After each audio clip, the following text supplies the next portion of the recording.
17,000 से ज्यादा द्वीपों वाला इंडोनेशिया एक शानदार देश है जहां की संस्कृतियां पर्यटकों को चकित कर देंगी।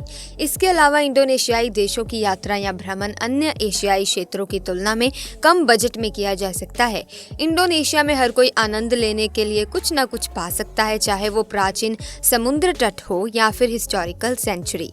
दुनिया भर के मुसलमानों का एक बड़ा वर्ग इंडोनेशिया में ही रहता है, लेकिन यहाँ हिंदू धर्म का भी काफी प्रभाव है, जबकि उनकी संख्या काफी कम है। हिंदू धर्म का प्रभाव इतना है कि लोग यहाँ हिंदू देवी देवताओं को मानते हैं और मुस्लिम हिंदू नाम रखना पसंद करते हैं। उन्हीं में से एक द्वीपों की श्रृंखला है फ्लोरेस आइलैंड, जो नुसा तेनगारा द्वीप समूह में आता है। साल 2012 27 अगस्त को यूनेस्को द्वारा इस गाँव को इसकी परंपरा के अनुसार टॉप अवार्ड से बैंकॉक में सम्मानित किया गया था। इस गाँव की सबसे मुख्य विशेषता है इनके अनोखे घर, जिन्हें ये लोग मबारू नियांग कहते हैं। ये घर दिखने में शंकु आकार के होते हैं, जैसे एक बड़ी सी टोपी जिसे बच्चे अपने जन्मदिन पर लगाते हैं।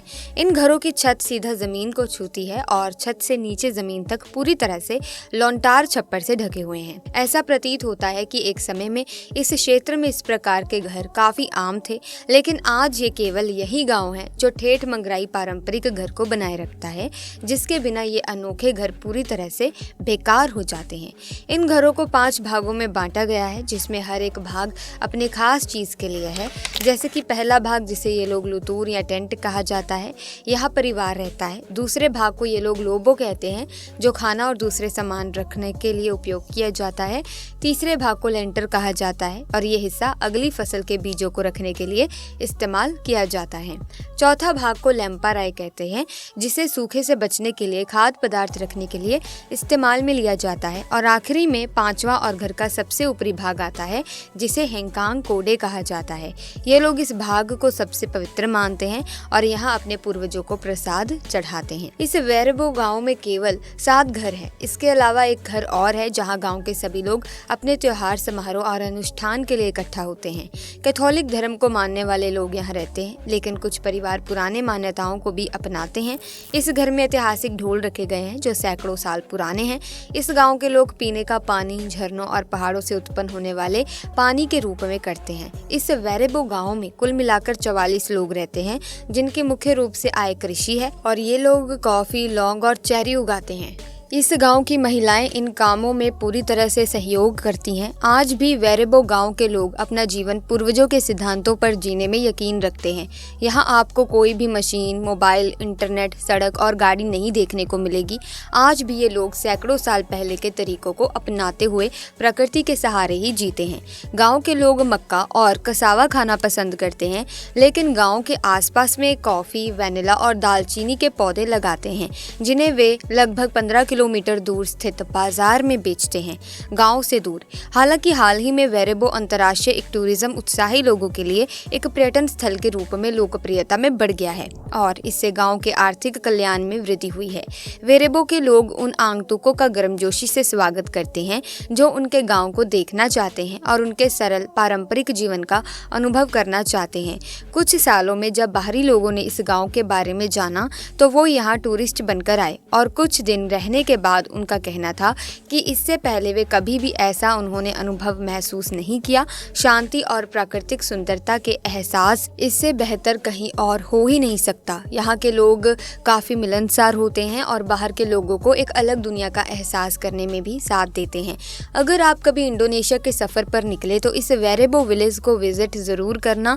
आपको ऐसी जगह, ऐसी परंपरा, ऐसे घर और ऐसे लोग पहले कभी देखने को नहीं मिले होंगे। आपको जानकर हैरानी होगी कि इस गांव में मुख्य रूप से केवल 7 घर हैं। वेरेबो गांव के सबसे नजदीक देंगे विलेज जाता है, जहां पैदल चलकर ही 4 से 5 घंटे में पहुंचा जा सकता है। वेरेबो पूरी तरह से मनोरम पहाड़ों और तोड़ों के घने जंगलों से घिरा हुआ है। इस अविश्वसनीय गांव में उष्णकटिबंधीय जंगल और वनस्पति भरपूर मात्रा में मिलती है। इस गाँव में मोबाइल के नेटवर्क भी नहीं आते और बिजली केवल शाम को 6 बजे से रात के 9 तक आती है।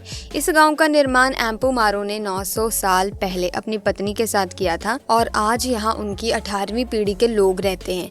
अब दोस्तों, अगर आप एशिया महाद्वीप के खूबसूरत देश इंडोनेशिया की सैर करना चाहते हैं तो इन जगहों पर घूमें। यकीन मानिए, यहाँ इतिहास, प्रकृति और अध्यात्म सबके करीब होंगे आप। इसी के साथ आइए कुछ महत्वपूर्ण स्थानों के बारे में भी बात कर लेते हैं। नंबर 1 पर चावलों के पार्क। बाली द्वीप इंडोनेशिया की खूबसूरत जगहों में से एक है। इंडोनेशिया का मुख्य भोजन होने के साथ ही चावल यहाँ की खूबसूरती बढ़ाने में भी खास भूमिका निभाता है। पहाड़ियों और ढलानों की ढलानों पर व्यवस्थित लहरदार चावलों की खेती पर्यटकों को अपनी ओर आकर्षित करती है। बाली द्वीप पर नारियल के पेड़ के अलावा नाइट लाइफ भी पर्यटकों को बहुत भाती है। Number 2, Toba lake. यहाँ की नेचुरल ब्यूटीनेस में टोबा लेक का नाम न आए ऐसा शायद ही हो। इस झील की लंबाई करीब 100 किलोमीटर और चौड़ाई 30 किलोमीटर है। इसकी गहराई की बात करें तो ये करीब 500 मीटर गहरी है। इसे दानो टोबा भी कहते हैं। करीब 70,000 साल पुरानी मानी जाने वाली इस झील में उठने वाला धुआं किसी ज्वालामुखी के विस्फोट जैसा ही लगता है। यहाँ पर बड़ी संख्या में पर्यटक आते हैं। नंबर 3, पारंपरिक गांव। तनाटोराजा इंडोनेशिया के दक्षिणी सुलावेसी प्रांत में स्थित एक पहाड़ी है। ये यहाँ पर पर्यटकों का लोकप्रिय और शांतिमय इलाका है। पहाड़ों के बीच के इस सांस्कृतिक द्वीप की सुंदरता अद्वितीय है। तनाटोराजा अपनी समृद्ध संस्कृति, पारंपरिक गांव और आकर्षक समारोह के लिए जाना जाता है। यहाँ इंडोनेशिया आकर अगर यहाँ ना घूमा जाए तो इंडोनेशिया की यात्रा अधूरी ही लगेगी। Number 4, Komodo dragon. इंडोनेशिया के फ्लोरेस में स्थित कोमोडो नेशनल पार्क भी घूमने की जगहों में से एक है। ये भी यूनेस्को के विश्व विरासत स्थलों में शामिल है। कोमोडो ड्रैगन एक तरह से विशालकाय छिपकली जैसा होता है। इसकी लंबाई करीब 10 फुट की होती है। इतना ही नहीं, इसका वजन भी 150 किलो से ज्यादा है। कोमोडो ड्रैगन की जीभ सांप जैसी होती है। इसके दांत और नाखून पैने होते हैं। अब इसी के साथ नंबर 5, प्रम्बनन मंदिर। इंडोनेशिया के योगाकार्टा में एक हिंदू मंदिर प्रम्बनन स्थित है।